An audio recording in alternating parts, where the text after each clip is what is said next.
ಭೀಕರ ಮರ್ಯಾದಾ ಹತ್ಯೆ ಪ್ರಕರಣಕ್ಕೆ ಸಂಬಂಧಪಟ್ಟಂತೆ 8 ದಿನಗಳೇ ಕಳೆದರೂ ಗ್ರಾಮದಲ್ಲಿ ಭಯದ ವಾತಾವರಣ ನಿರ್ಮಾಣ ಆಗಿಬಿಟ್ಟಿದೆ. ಇನಾಮ್ ವೀರಾಪುರ ಗ್ರಾಮದಲ್ಲಿನ ಕುಟುಂಬಗಳಲ್ಲಿ ಇನ್ನೂ ಆ ಭೀತಿ ಕಾಡ್ತಾ ಇದೆ. ಮೇಲ್ಜಾತಿ ಮತ್ತು ಕೆಳಜಾತಿ ಎಲ್ಲ ನಾವು ಮಾಡ್ಕೊಂಡಿದ್ವಿ ನೋಡಿ. ಆ ಕುಟುಂಬಗಳು ನಿದ್ದೆ ಮಾಡ್ತಾ ಇಲ್ರಿ ಸರಿಯಾಗಿ. ಯಾವಾಗ ಯಾರು ಬಂದು ನಮ್ಮ ಮನೆಗೆ ಬೆಂಕಿ ಹಾಕ್ತಾರೋ, ಯಾರು ನಮ್ಮನ್ನ ಹಿಂದೆಯಿಂದ ಬಂದು ಹೊಡಿತಾರೋ, ನಮ್ಮನ್ನು ಊರು ಬಿಟ್ಟು ಓಡಿಸ್ತಾರೋ ಅನ್ನುವಂಥ ಭಯದಲ್ಲಿ ಬದುಕ್ತಾ ಇದ್ದಾರಂತೆ. ಧಾರವಾಡ ಜಿಲ್ಲೆಯ ಹುಬ್ಬಳ್ಳಿ ತಾಲೂಕಿನ ಇನಾಮ್ ವೀರಾಪುರ ಗ್ರಾಮದಲ್ಲಿ ಮರ್ಯಾದಾ ಹತ್ಯೆ ನಡೆದಿತ್ತಲ್ವಾ.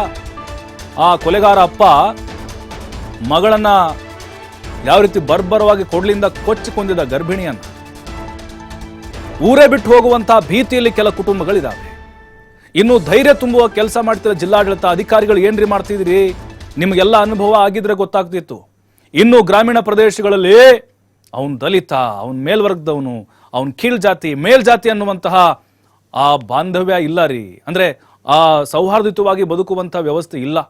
ಆ ಕೀಳರಿಮೆ ಇನ್ನೂ ಕೂಡ ಜನರಲ್ಲಿದೆ. ಸಮಾಜ ಕಲ್ಯಾಣ ಇಲಾಖೆ ಅಧಿಕಾರಿಗಳು ಏನ್ ಮಾಡ್ತಾ ಇದ್ದಾರೆ? ಬಹುತೇಕವಾಗಿ ಮೇಲ್ವರ್ಗದವರೇ ಇರುವಂಥ ಗ್ರಾಮ ಇದು. 100 ಮನೆಗಳಲ್ಲಿ ದಲಿತರಿದ್ದು ಕೇವಲ 4 ಮನೆ ಇದ್ದಾವೆ ನೋಡಿ. ಅಲ್ಲಿ ಇನಾಮ್ ವೀರಾಪುರದಲ್ಲಿ 100 ಮನೆಗಳಲ್ಲಿ ಕೇವಲ 4 ಮನೆಗಳು ಉಳ್ಕೊಂಡಿರುವುದು. ಊರು ಬಿಡುವಂತಹ ಸ್ಥಿತಿಯಲ್ಲಿ ಹಲವು ಕುಟುಂಬಸ್ಥರಿದ್ದಾರೆ. ಹಾಗಾಗಿನೇ ಮೊದಲು ಅಲ್ಲಿ ಒಂದು ಸಭೆ ಮಾಡಬೇಕು, ಸೌಹಾರ್ದಯುತವಾಗಿ ಎಲ್ಲ ಸಮಾಜದವ್ರನ್ನ ಕರೆಸ್ಕೊಂಡು. ಮಠಗಳ ಮಠಾಧೀಶರು ಏನು ಮಾಡ್ತಿದ್ದೀರಪ್ಪ, ದೊಡ್ಡದಾಗಿ ಬುದ್ಧಿ ಹೇಳ್ತಾರೆ ಇವರು. ನಾವು ನೋಡ್ತೀವಿ, ಭಾಷಣ ಬೊಗಳ್ತಿರ್ತಾರೆ. ಮಠಾಧೀಶರಿಗೆ ಹೇಳ್ತಿರೋದು ನಾವು ಸರ್ವಧರ್ಮ ಸಹಿಷ್ಣುತೆ, ಎಲ್ಲ ಸಮಾಜದವರು ಒಂದೇ, ನಾವು ಆ ತತ್ವ, ನೀವು ಈ ತತ್ವ ಅಂತ ಹೇಳಿ ಸ್ಟೇಜ್ ಮೇಲೆ ನಾವೆಲ್ಲರೂ ಒಂದೇ ಹಿಂದೂಗಳು. ನೋಡೋಗ್ರಿ, ಅಲ್ಲಿ ಹಿಂದೂಗಳಲ್ಲೇ ಒಡಕಿದೆ. ಅವನ ಮೇಲ್ವರ್ಗದವನು, ಇವನು ಕೆಳವರ್ಗದವನು. ನಮಗನಿಸ್ತಾ ಇದೆ ಈ ಜಾತಿ ಆಧಾರದ ಮೇಲೆ ಪ್ರದೇಶಗಳನ್ನು ವಿಂಗಡಣೆ ಮಾಡಿಬಿಡಿ. ಆ ಜಾತಿಯವರು ಅವ್ರಿಗೊಂದು ಮಾಡಲಿ, ಮೇಲ್ವರ್ಗದವರು ಅವರು ಬೇರೆ ಸಪ್ರೇಟ್ ಇರಲಿ, ಹಾಗಾದ್ರೂ ಮಾಡಿಬಿಡಿ. ಬಟ್ ಏನಾಗ್ತಿದೆ ಅಂತ ಹೇಳಿದ್ರೆ, ಇದು ಆ ಒಂದು ಕುಟುಂಬ ಏನಿದೆ, ಆಯ್ತಪ್ಪ ಅವ್ರು ಲವ್ ಮಾಡಿದ್ದಾರೆ, ಅವ್ರವ್ರ ವೈಯಕ್ತಿಕ ಅದು. ಆ ಕುಟುಂಬ ಕೊಲೆ ಮಾಡಿತು. ಉಳಿದಂಥ ಗ್ರಾಮಸ್ಥರು ಏನು ನಿಮಗೆ ತಲೆಯಲ್ಲಿ ಬುದ್ಧಿ ಇಲ್ವಾ? ನೀವು ಕೂಡ ಇನ್ನೂ ಜಾತಿ ಭೇದ ಅನ್ನುವಂಥದ್ದನ್ನು ಮುಂದುವರಿಸ್ತಾ ಇದ್ದೀರಾ.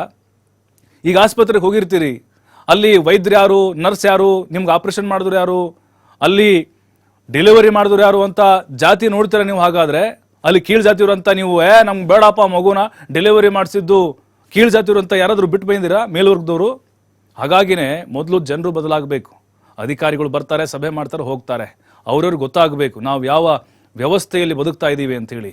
ಮತ್ತಷ್ಟು ಮಾಹಿತಿ ನಮ್ಮ ಪ್ರತಿನಿಧಿ ಯಲ್ಲಪ್ಪ ನೀಡ್ತಾರೆ. ಯಲ್ಲಪ್ಪ, ನಿಜಕ್ಕೂ ಜಾತಿ ಭೇದ ಅನ್ನೋದು ಇನ್ನೂ ಗ್ರಾಮೀಣ ಭಾಗದಲ್ಲಿ ಒಂದು ಸಾಮಾಜಿಕ ಪಿಡುಗಾಗಿ ಕಾಡ್ತಾ ಇದೆ ಅನ್ನೋದಕ್ಕೆ ಇನಾಮ್ ವೀರಾಪುರ ಸಾಕ್ಷಿಯಾಗಿದೆ. ಆ ದಲಿತ ಕುಟುಂಬಗಳು ಯಾವ ರೀತಿ ಭಯದಲ್ಲಿ ಬದುಕ್ತಾ ಇದ್ದಾವೆ. ಅಧಿಕಾರಿಗಳು ಬರಬೇಕಿತ್ತು, ಸಭೆ ಮಾಡಬೇಕಾಗಿತ್ತು, ಎಲ್ಲರನ್ನ ಮನವೊಲಿಸಬೇಕಾಗಿತ್ತು, ಬಟ್ ಆಗ್ತಾ ಇಲ್ಲ. ಹಾಗಾಗಿ ಸದ್ಯಕ್ಕೆ ಪರಿಸ್ಥಿತಿ ಹೇಗಿದೆ? ಪ್ರಭು, ಏನು ಧಾರವಾಡ ಜಿಲ್ಲೆಯ ಹುಬ್ಬಳ್ಳಿ ತಾಲೂಕಿನ ಒಂದು ಇನಾಮ್ ವೀರಾಪುರ ಗ್ರಾಮ, ಒಂದು 100 ಜನರು ಇರುವಂತಹ, ಅಂದ್ರೆ 100 ಕುಟುಂಬಗಳು ಇರುವಂತಹ ಒಂದು ಊರು. ಇದು ಚಿಕ್ಕ ಊರು. ಇದು ಚಿಕ್ಕ ಊರಿನಲ್ಲೇ ಅಂತಂದ್ರೆ ಸಾಕಷ್ಟು ಒಡಕುಗಳಿವೆ. ಅದಕ್ಕೆ ಮೂಲ ಕಾರಣ ಏನು ಅಂತಂದ್ರೆ ಜಾತಿ ವ್ಯವಸ್ಥೆ. ಯಾಕಂದ್ರೆ ಇದೇ ಒಂದು ಮೇಲ್ಜಾತಿ ಕೀಳ್ ಜಾತಿ ಅಂತೇಳಿ ಪ್ರೀತಿಸಿದ ತಪ್ಪಿಗೆ ಇಲ್ಲಿ ಅಂತಂದ್ರೆ ಗರ್ಭಿಣಿ ಮಗಳನ್ನೇ ಇಲ್ಲಿ ಅಂತಂದ್ರೆ ಕೊಚ್ಚಿ ಕೊಲೆ ಮಾಡಿ ಘಟನೆಗೆ ಇವತ್ತಿಗೆ 8 ದಿನ ಗಚ್ಚಿತು. 8 ದಿನ ಗಚ್ಚಿತು ಸಹಿತ ಸದ್ಯದ ಪರಿಸ್ಥಿತಿ ಆ ಊರಿನಲ್ಲಿ ಯಾವ ಮಟ್ಟಿಗೆ ಅಂದ್ರೆ ಸಂಪೂರ್ಣವಾಗಿ ಬೂದಿ ಮುಚ್ಚಿದ ಕೆಂಡದಂತಿದೆ. ಆ ಊರಿಗೆ ಇಲ್ಲಿ ಅಂದ್ರೆ ಧಾರವಾಡ ಜಿಲ್ಲಾಧಿಕಾರಿಗಳು ಭೇಟಿ ಕೊಡಬೇಕಾಗಿತ್ತು. ಆದ್ರೆ ಕೇವಲ ಕಾಟಾಚಾರಕ್ಕೆ 1 ದಿನ ಭೇಟಿ ಕೊಟ್ಟಿದ್ದಾರೆ. ಭೇಟಿ ಕೊಟ್ಟು ಕೇವಲ ಕಾಟಾಚಾರಕ್ಕೆ ಹೋಗಿದ್ನೋ ಬಂದು ಅನ್ನೋ ಮಟ್ಟಿಗೆ ಇಲ್ಲಿ ಅಂತಂದ್ರೆ ಒಂದು ಭೇಟಿಯನ್ನ ಕೊಡುವಂತ ಕೆಲಸವನ್ನ ಈಗಾಗಲೇ ಧಾರವಾಡ ಜಿಲ್ಲಾಧಿಕಾರಿಗಳು ಮಾಡಿದ್ದಾರೆ. ಆದ್ರೆ ಪ್ರಮುಖವಾಗಿ ಇಲ್ಲಿ ಅಂತಂದ್ರೆ ಬರಬೇಕಾಗಿದ್ದು ಏನು ಅಂತಂದ್ರೆ ಆ ಊರಿನ ಗ್ರಾಮಸ್ಥರಿಗೆ ಇಲ್ಲಿ ಅಂತಂದ್ರೆ ಭೇಟಿ ಕೊಡ್ಬೇಕು. ಭೇಟಿ ಕೊಟ್ಟು ಇಲ್ಲಿ ಅಂತಂದ್ರೆ ಆ ಜನರಿಗೆ ಒಂದು ಏನು ಸಮನ್ವಯ ಬಾಳ್ವೆ ರೀತಿಯಿಂದ ಕೊರತೆ ಏನು ಮೂಡಿಸುವಂತ ಕೆಲಸವನ್ನು ಮಾಡಬೇಕಾಗಿತ್ತು. ಯಾಕಂದ್ರೆ ಈಗಾಗಲೇ ಭಯದ ವಾತಾವರಣ ಇದೆ. ಅದರಲ್ಲಿ ದಲಿತರು 3-4 ಮನೆತನಗಳಿರುವಂತಹದ್ದು ಒಂದು ಕುಟುಂಬ, ಆ ಒಂದು ಊರದು. ಆ ದಲಿತರೆಲ್ಲರೂ ಸಹ ಇವತ್ತು ಊರು ಬಿಡುವಂತಹ ಚಿಂತೆ ಇದ್ದಾರೆ. ಅದರ ಜೊತೆಗೆ ಇವತ್ತು ಮೇಲ್ವರ್ಗದವರು ಇಲ್ಲಿ ಅಂದ್ರೆ ಊರು ಬಿಡೋದಕ್ಕೆ ಒಂದು ಯೋಚನೆಯನ್ನ ಮಾಡ್ತಾರೆ. ಯಾಕೆ ಇವತ್ತು ಊರು ಬಿಡಬೇಕು ಅಂದ್ರೆ, ಇಷ್ಟೊಂದು ನಮ್ಮ ಊರು ಕೆಟ್ಟು ಹೋಯ್ತಾ? ಯಾಕಂದ್ರೆ ಎಲ್ಲಿ ಇತಿಹಾಸದಲ್ಲೇ ಇಂತಹ ಘಟನೆ ಇಲ್ಲಿ ಈ ಒಂದು ಇನಾಮ್ ವೀರಾಪುರ ಗ್ರಾಮದಲ್ಲಿ ಯಾವತ್ತೂ ಆಗಿರಲ್ಲ. ಮತ್ತೆ ಈ ಘಟನೆ ಆಯ್ತಲ್ಲ ಅಂತೇಳಿ ಈ ಘಟನೆ ಆಗಿದ್ರಿಂದ ಕೆಲವೊಂದಿಷ್ಟು ಸಮುದಾಯದ ಜನ ಇವತ್ತು ಊರ್ ಬಿಡ್ಲಿಕ್ಕೆ ಚಿಂತೆ ಮಾಡಿದ್ರೆ ಈ ಊರನ್ನೇ ನಮ್ಗೆ ಬೇಡ ಅನ್ನುವ ಮಟ್ಟಿಗೆ ಈಗ ಅಂತ ತೀರ್ಮಾನಕ್ಕೆ ಬಂದಿದ್ದಾರೆ. ಹೀಗಾಗಿ ಧಾರವಾಡ ಜಿಲ್ಲಾಡಳಿತ ಇರ್ಬೋದು, ಅದರ ಜೊತೆಗೆ ಇವತ್ತು ಸಮಾಜ ಕಲ್ಯಾಣ ಇಲಾಖೆ ಏನ್ ಮಾಡ್ತಿದೆ ಅಂತೇಳಿ ದಲಿತ ಸಂಘಟನೆಗಳು ಪ್ರಾರಂಭದಲ್ಲೂ ಹೋರಾಟ ಮಾಡುತ್ತೆ ಏನು ಅಂದ್ರೆ ಸಮಾಜ ಕಲ್ಯಾಣಕ್ಕೆ ಇದ್ದು ಇಲ್ಲದಂತಾಗಿದೆ. ಧಾರವಾಡ ಜಿಲ್ಲೆಯಲ್ಲಿ ಸಮಾಜ ಕಲ್ಯಾಣ ಇಲಾಖೆ ಸತ್ತು ಹೋಗಿದೆ ಅನ್ನುವ ಮಟ್ಟಿಗೆ ಇಲ್ಲಿ ಅಂತಂದ್ರೆ ಒಂದು ಹೋರಾಟವನ್ನ ಮಾಡಿದ್ರು. ಅದರ ಜೊತೆಗೆ ಇನ್ನೊಂದು ದೊಡ್ಡದಾದಂತಹ ಏನಂತಂದ್ರೆ ಇಲ್ಲಿ ಎಲ್ಲಾ ಪಕ್ಷ ಭೇದವನ್ನ ಮರೆತು ಪ್ರತಿಯೊಂದು ಪಕ್ಷರು ಇವತ್ತು ಕೇಂದ್ರ ಸಚಿವ ಪ್ರಹ್ಲಾದ್ ಜೋಶಿ ಇರ್ಬೋದು, ಸಚಿವ ಸಂತೋಷ್ ಲಾಡ್ ಇರ್ಬೋದು, ಅದೇ ರೀತಿಯಾಗಿ ಏನಂತಂದ್ರೆ ಧಾರವಾಡ ಜಿಲ್ಲೆಯ ಶಾಸಕರು, ಪಕ್ಕದ ಜಿಲ್ಲೆಯ ಶಾಸಕರು ಕೆಲವೊಂದಿಷ್ಟು ಜನ ಭೇಟಿ ಕೊಟ್ಟು ಆ ಕುಟುಂಬಕ್ಕೆ ಸಾಂತ್ವನ ಹೇಳುವಂತ ಕೆಲಸವನ್ನ ಮಾಡಿದ್ರು. ಆ ಗ್ರಾಮಕ್ಕೆ ಭೇಟಿ ಕೊಟ್ಟು ಜನರಲ್ಲಿ ಧೈರ್ಯ ತುಂಬುವಂತ ಕೆಲಸವನ್ನ ಮಾಡಿದ್ರು.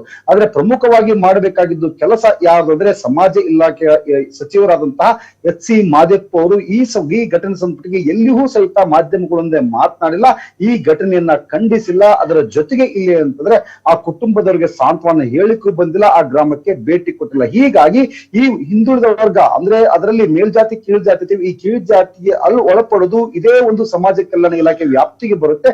ಈ ಸಮಾಜ ಕಲ್ಯಾಣ ಇಲಾಖೆ ಸಚಿವರು ಏನ್ ಮಾಡ್ತಿದ್ದಾರೆ, ಇವ್ರ ಕೆಲಸ ಏನ್ ಅನ್ನೋದು ಇವತ್ತು ದಲಿತ ಸಂಘಟನೆಗಳು ಪ್ರಶ್ನೆ ಮಾಡ್ತಿವೆ. ಪ್ರಭು, ಥ್ಯಾಂಕ್ ಯು ಯಲ್ಲಪ್ಪ ಮಾಹಿತಿಗಾಗಿ. ನೋಡಿ, ದಲಿತ ನಾಯಕರು ಅಂತ ಗುರುಸ್ಕೊಂಡವ್ರು ಎಲ್ಲಿದ್ದಾರೆ? ಯಾರಾದ್ರೂ ಒಬ್ಬರಾದ್ರೂ ಧ್ವನಿ ಎತ್ತಿದಾರಾ? ಹಲವು ನಾಯಕರು ಹೋಗ್ತಾ ಇದ್ದಾರೆ.